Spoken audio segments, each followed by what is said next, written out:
right, welcome back to Beagle Eye Visions. We're gonna wrap up episode number 36. We're at the Eden Meadows Drive-In Cinema. We're gonna continue to roam around Far Harbor. Talk. You are so very, very distracting. You know this, yes? Oh. You're pretty distracting yourself. I had a point. Jeez! Oh my yes. God. My control of feelings is worse than before. And you are no help. With your teasing of poor little Curie. But it is not just you. Sometimes a simple compliment, nice hair, and I am flustered, confused. Other times, people suggest the strangest and most lurid things, and I am even more confused. Why do people do this?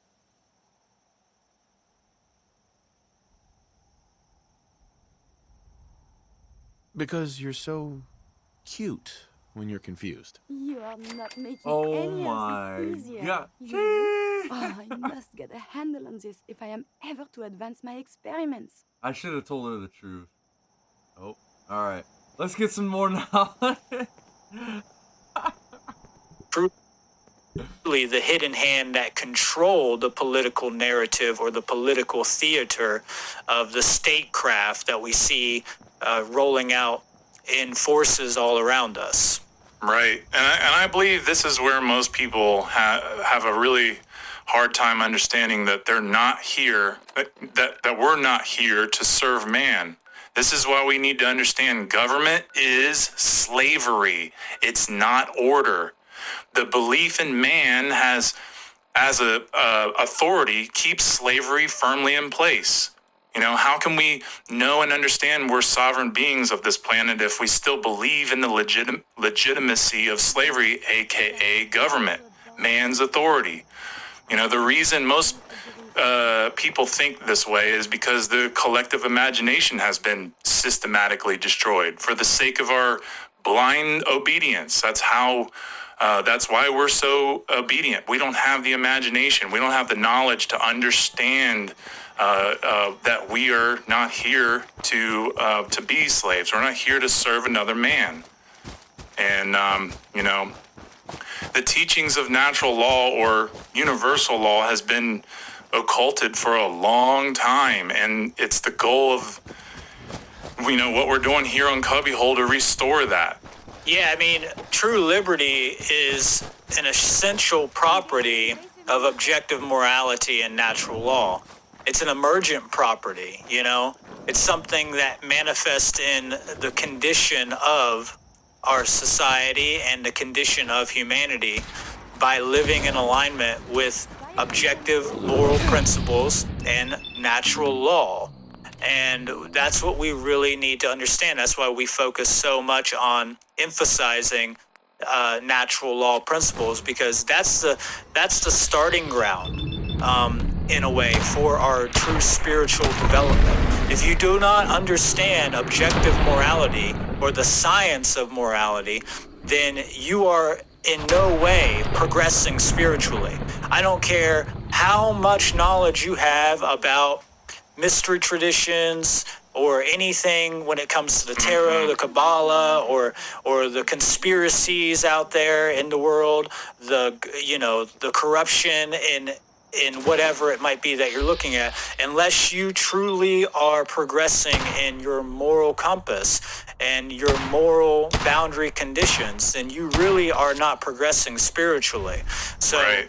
What I always tell people this, you know, just because you understand that government is corrupt doesn't mean that you're actually being a moral person. It doesn't mean that you are spiritually enlightened. That is just the starting point.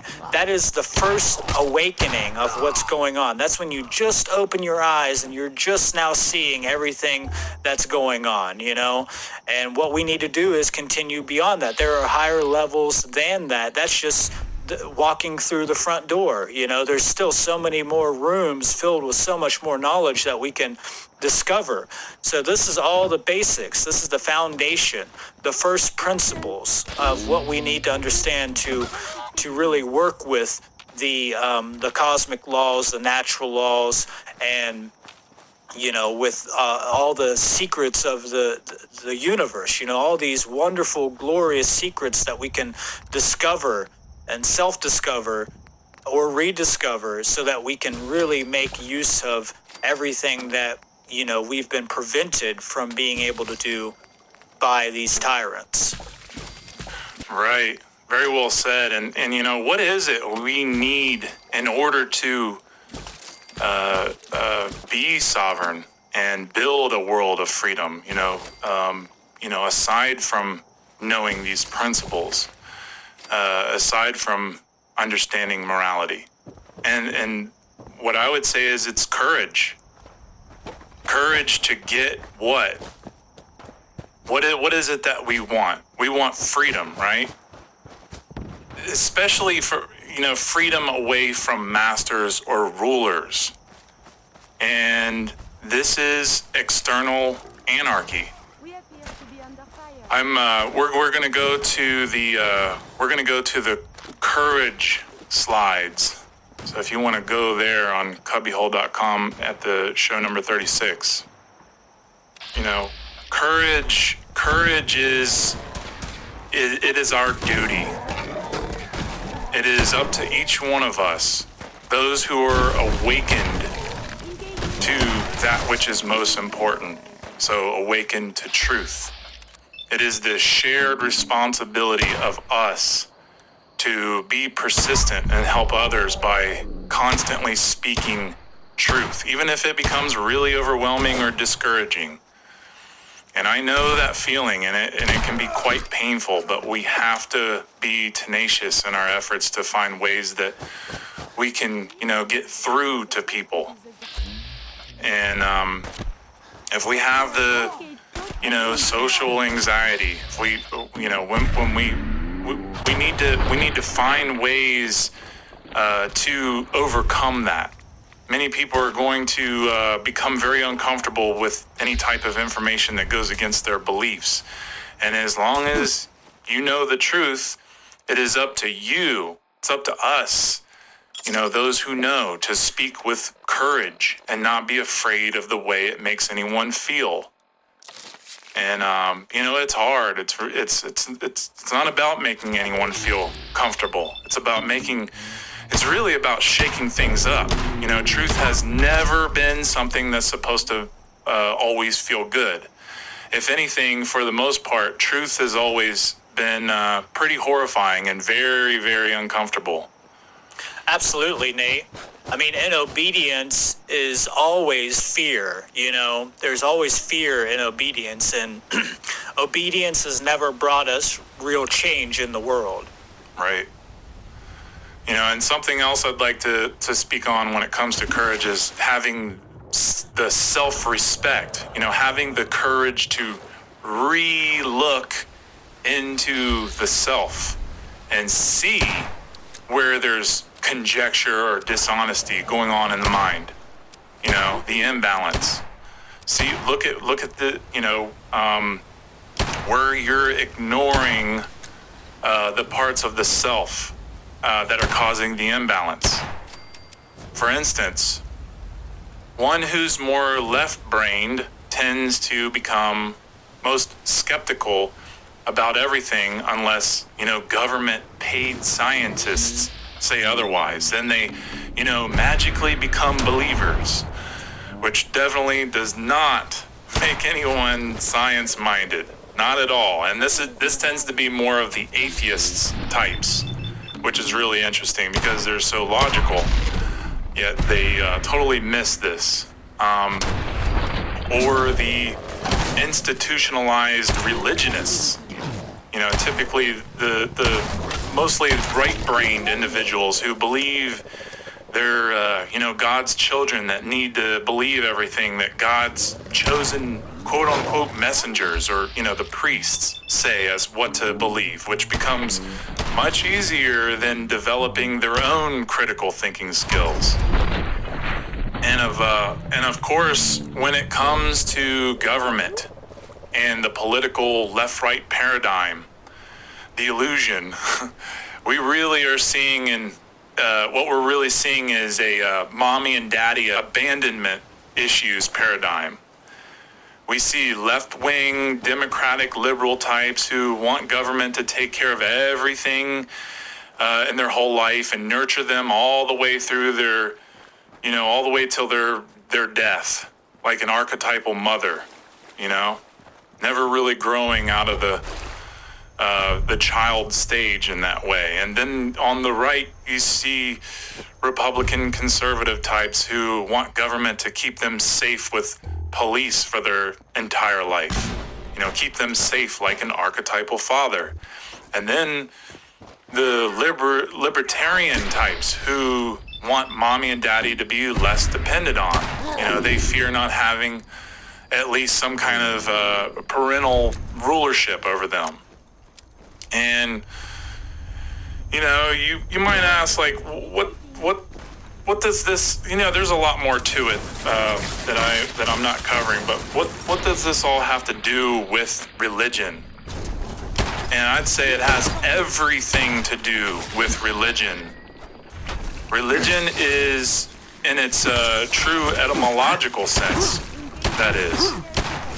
These things are what's binding us, what's holding us back collectively from, true freedom. And it takes lots of courage to face the truth that we individually need to do in order to strike a balance amongst, within ourselves to generate true freedom outwardly, to realize we're sovereign.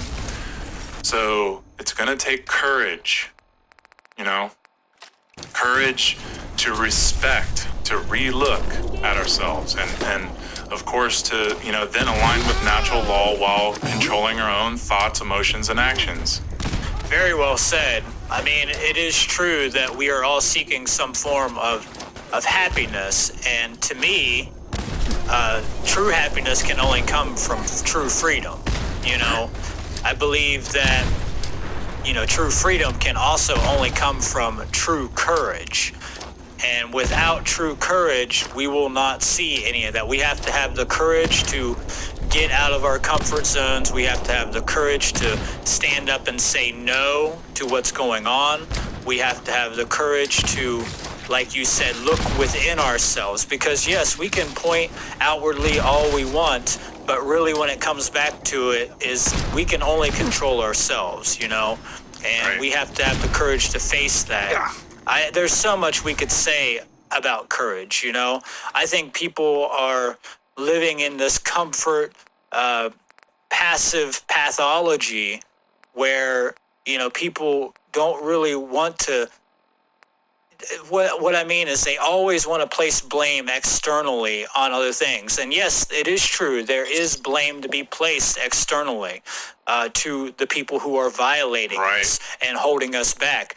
But what we really need to do is understand that all that darkness that other people are doing, all those actions of violence are coming from the same place of darkness that resides within each and every one of us.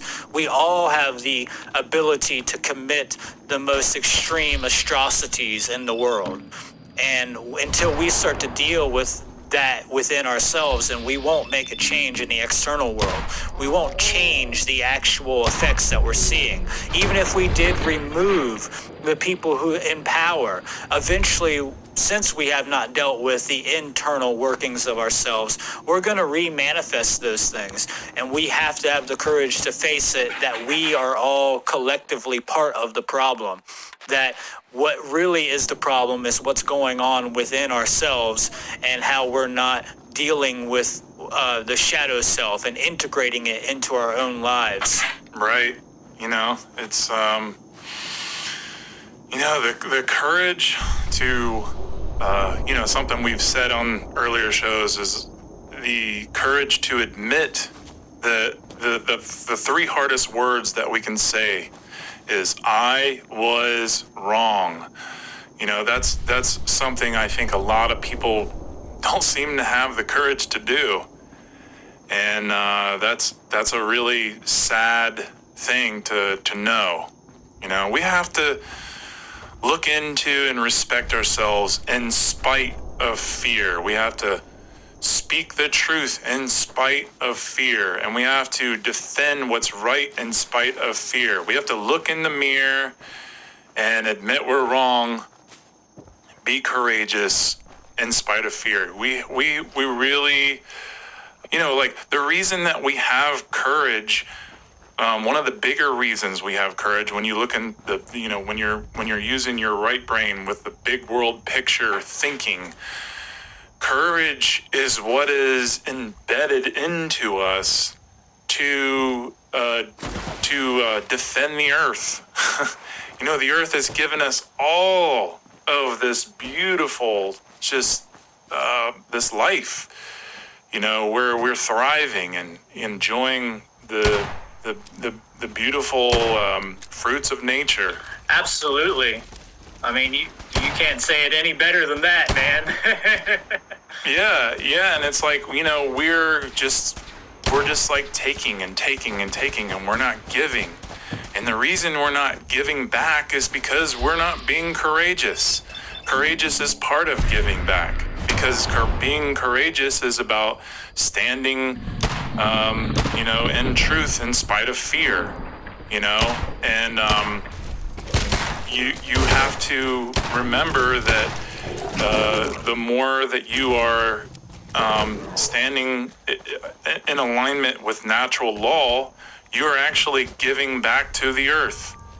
The earth requires that we wake up to give back, because we're taking in spite of fear. We're taking and we're taking and we're taking, and it's causing so much destruction, mentally, physically, spiritually. It is, the courage has to be there. And I can't stress that enough. There's a really great quote from Samuel Adams. He says, "If you love wealth greater than liberty, the tranquility of servitude greater than the animating contest for freedom, go home from us in peace. We seek not your counsel nor your arms. Crouch down and lick the hand that feeds you. May your chains set lightly upon you, and may posterity forget that you were our countrymen." You can't say it better in any other words than that quote. That's always been one of my favorite quotes. But yeah, courage is doing what is right in face of fear. And to give a little green language here that I thought of not too long ago, when it comes to the word courage, let's look at it as cure rather than cur. And we can look at it as the age of the cure is courage, So I know that's playing with the word a little bit, but I see it. I find that very intriguing and interesting, and definitely not a coincidence that courage is the cure, that we have to have the courage to stand up for truth. So we are in the age of the cure. So are we going to be the cure, or are we going to be the virus, Right. Are we going to believe in man's dogmatic authority constantly and perpetually put ourselves in chains and continue to put that upon our children? Or are we going to actually make a change and enlighten ourselves and start to help to shine the light across the darkness of this world? I mean, when you align your courage and you put it into action through the true will, the capital W will, the universe will come to assist us, I mean, in my book, the highest form of self-defense is the universal self-defense, which is universal forces coming in to aid us in our endeavors, Right. And I think that that's something that people tend to overlook, is that, you will get aid from the universe as you persist in alignment by living in accordance with the universal laws. Right. Exactly. I wanted to read a few more really awesome quotes. Actually, another one is by Samuel Adams, and then there's two by Mark Twain. The first one by Samuel Adams, he says, "The liberties of our country are worth defending at all hazards." That's really important to understand. "It is our duty to defend them against all attacks. It will bring a mark of everlasting infamy on the present generation if we should suffer them to be wrested from us by violence without a struggle, or to be cheated out of them by the artifices of designing men. And I really like that quote a lot. And then there's this one by Mark Twain. He says, "Courage is resistance to fear, mastery of fear, not absence of fear." I love that, because it's like, yeah, you definitely, the courage is to, to resist fear, in yourself, but then to master the self, master, what your fear is, to overcome that, because like we fear what we don't know, so we have to master that. And then obviously, fear is part of the ego, that's good. Like if a branch falls out of a tree and it's coming towards you, you're going to get out of the way. Like we're never going to be absent of fear. And we have to use fear to our advantage, but we have to master it first. And that's why I really love that quote. Yeah, that's a powerful quote. It reminds me of Dune, where they say fear is the mind killer, but the way that you master your fear is by, mastering yourself, because you can't really get rid of it. You're not going to ever live without some form of fear. And that's why I said courage is right action in the face of fear, because courage doesn't mean that you're not scared. It doesn't mean that you don't have fear in your body. It means that even though you are scared, that you actually still do something, rather than allowing fear, which is a contractive force, to thwart your progress. So fear could be looked at as a religious dogma as well, because when you live through fear, it thwarts your forward progress, Right. Because you do not create action from that. So fear is really one of the biggest religions. Absolutely it is. That's the reason that we have the religion of authority, the religion of the belief in authority, or the legitimacy of the authority. That's what I should say. So, yeah, fear is the driver of slavery, especially in that way. There's another really, really awesome quote by Mark Twain. He says, "In religion and politics, people's beliefs and convictions are in almost every case gotten at second hand and without examination from authorities who have not themselves examined the questions at issue, but have taken them at second hand from other non-examiners whose opinions about them were not worth a brass farthing." By Mark Twain. I love that quote. It's because it's like, yeah, it's just, authority taking information from authorities who are all men. It's not, it's like it's like a endless cycle of men taking authority from other men rather than realizing the true authority in nature. Right. No, I love that quote as well. I use it quite often, actually. It's a great one. I'm glad that you brought that on for this show. Actually, Doug brought that to my attention, and he was wanting me to put that on the show eventually, and I thought it was perfect for this show. So, it's definitely, Mark Twain, I don't really know enough about that guy, but I know he's definitely someone very important to study. I also wanted to share an allegory before we get off here. Let me see here. If you're on the site and you check out the last slide, you'll see the painting of the nude lady.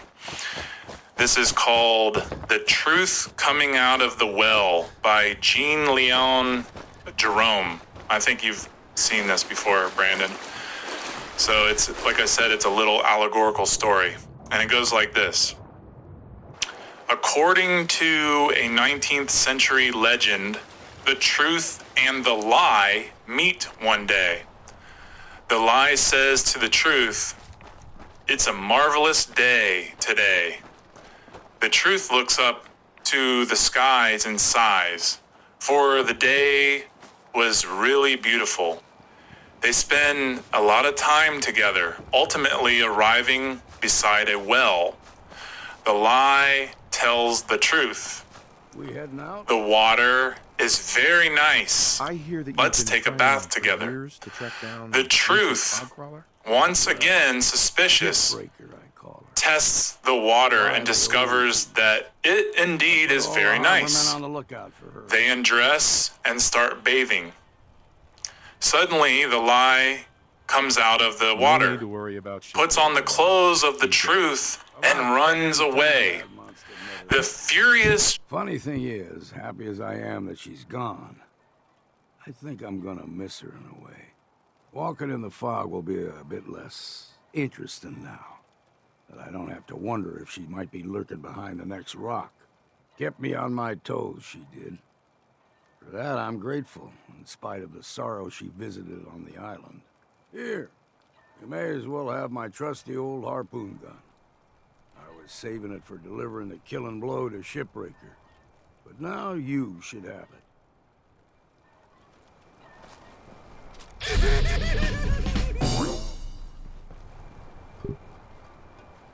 truth comes out of the well and runs everywhere to find the lie and to get her clothes back.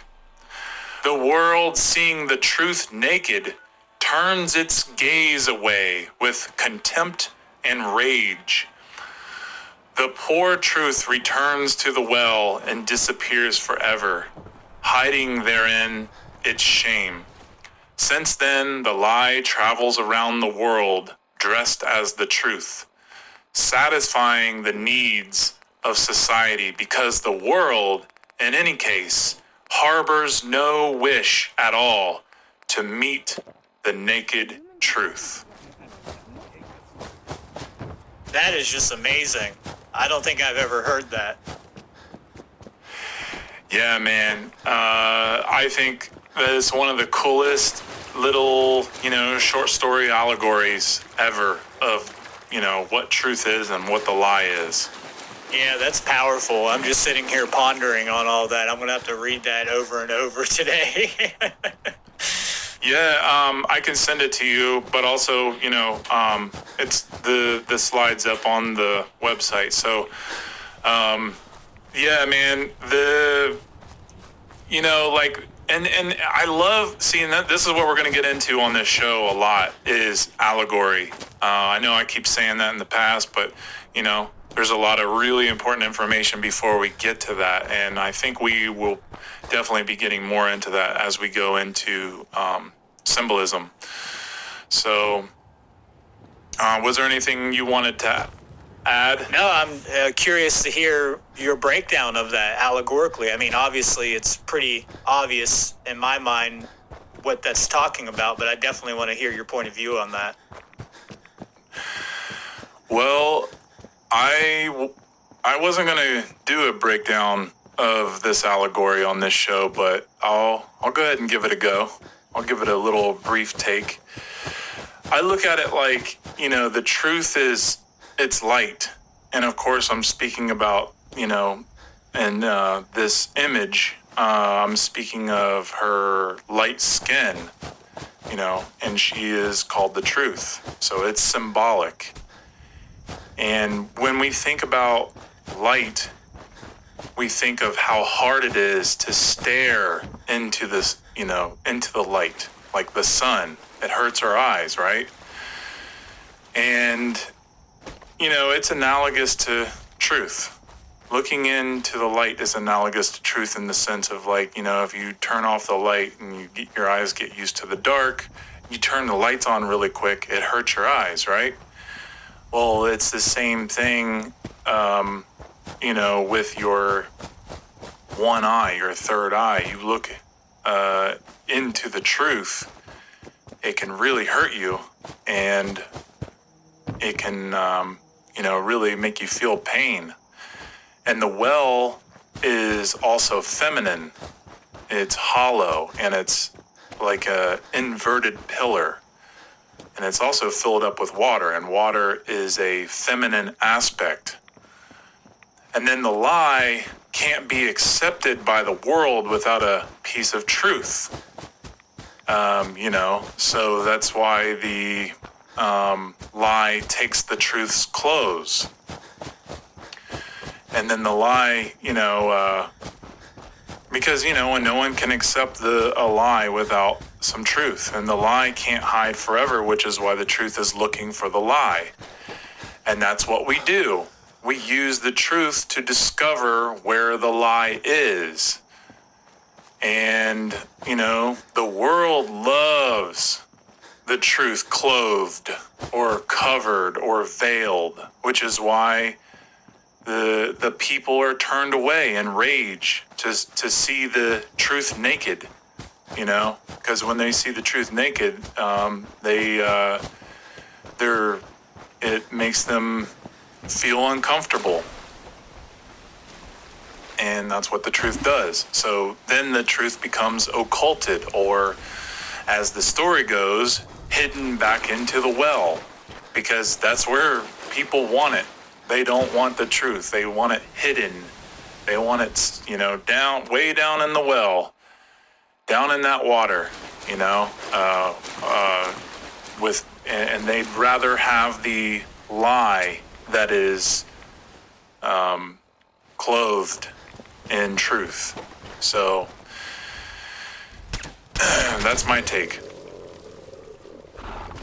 You're talking about the fair skin of the lady and how it affects our eyes. Reminds me of Plato's allegory of the cave, when the light, when the individual first reaches the surface, and it burns his eyes, and he's in a lot of pain. It reminds me of the allegory of the Matrix, when Neo asked, why do my eyes hurt, when he first comes into the real world. That's very profound, and I agree with you. Wells are definitely symbolic of the feminine characteristics and attributes, and the idea of the embarrassment of seeing the naked truth, right? There's something more to that, which I find pretty profound. And then how the lie disguises himself as the truth. Well, we know that, we know that's what we see every single day, is that they wrap up, all the lies with the truth, right? So it has the clothing of truth, but really what it is underneath is a big lie, kind of like double speak, which is what Orwell, talked a lot about. And, Adolf Hitler said, make the lie big and make it simple, keep saying it, and eventually they will believe it. I think that is a profound allegory, and it's probably one of my favorites. I definitely see parallels with it in the Adam and Eve and the Apple story at a certain level too. So For sure. Yeah, it's like, religion. Religion is truth cloaked, or the lie cloaked in truth. Because how else can you sell it? How else can you sell religion to people without there being truth? There has to be truth. And there's a lot of truth. There's so much truth in religion, yet it is the lie. The lie is always cloaked in it somehow, some way. And, it's funny because it's like, the lie is, like you could say that the lie is bound or binded by the clothing of the truth in some way, right?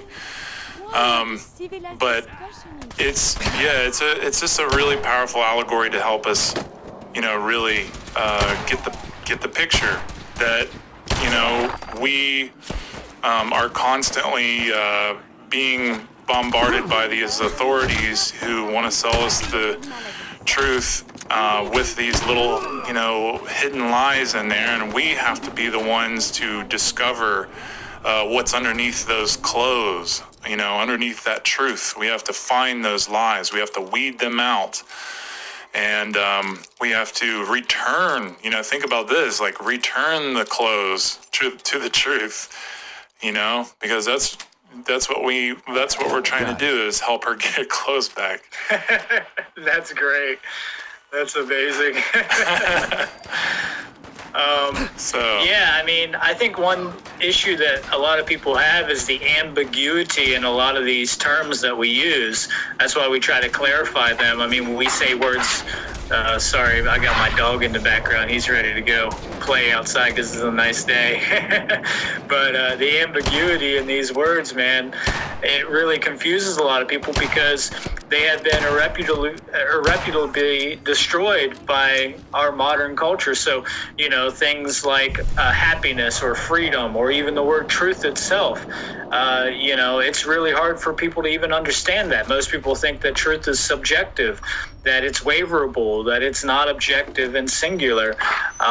So yeah, I think there's a big thing to be said to that allegory when it comes to that.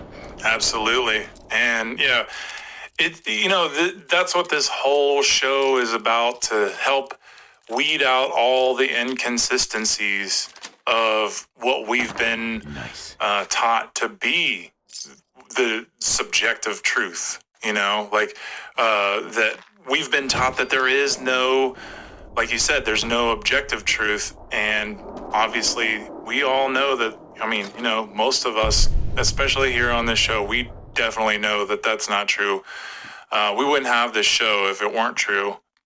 And we are trying to make sure that we lay out all the groundwork to help the serious student figure this out, and to make sure that we're very clear on what we're saying. Because, the thing is like what Doug says all the time is language is a virus from outer space. And we have to we have to be able to recognize that words are not going to be able to describe the truth the way that it needs to be described. I mean, we're just doing our best to get as close to it as possible, but you have to be the one, you the listener, you the student, you have to be the one who transcends the dogma yourself. You have to become the authority of self, and not always look up to someone else, including us, of what the truth is.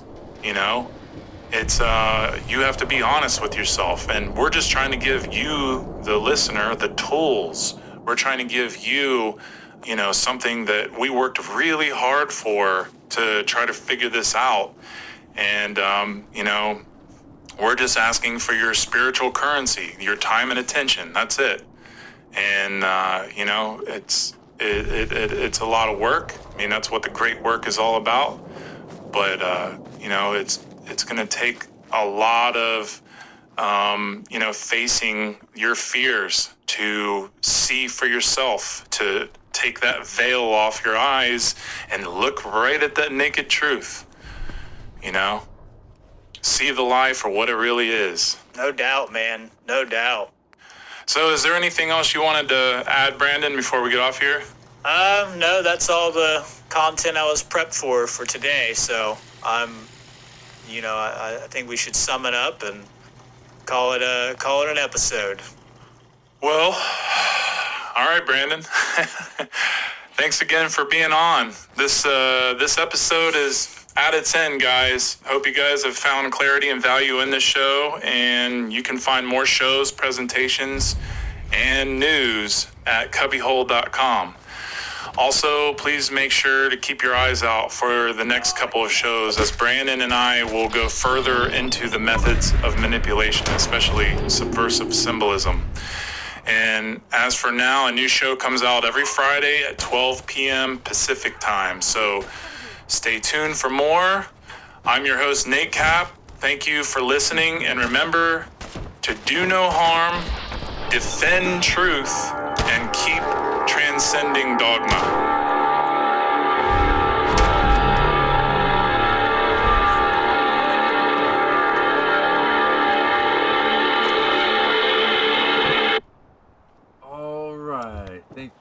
made it this far. Ooh, cat's back.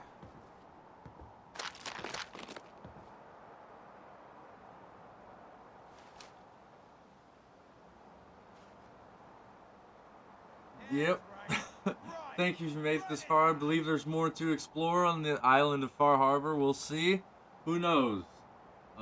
Stick around. Use code BeagleEyeVision for 10% off your purchase at w.gg. And I will put the Seed 4 conference in this episode and the last episode in the description of the video in case you want to check it out. The Seed 4 conference was awesome. I was there while it was live. It was so much fun to be a part of. Even to just be in the audience.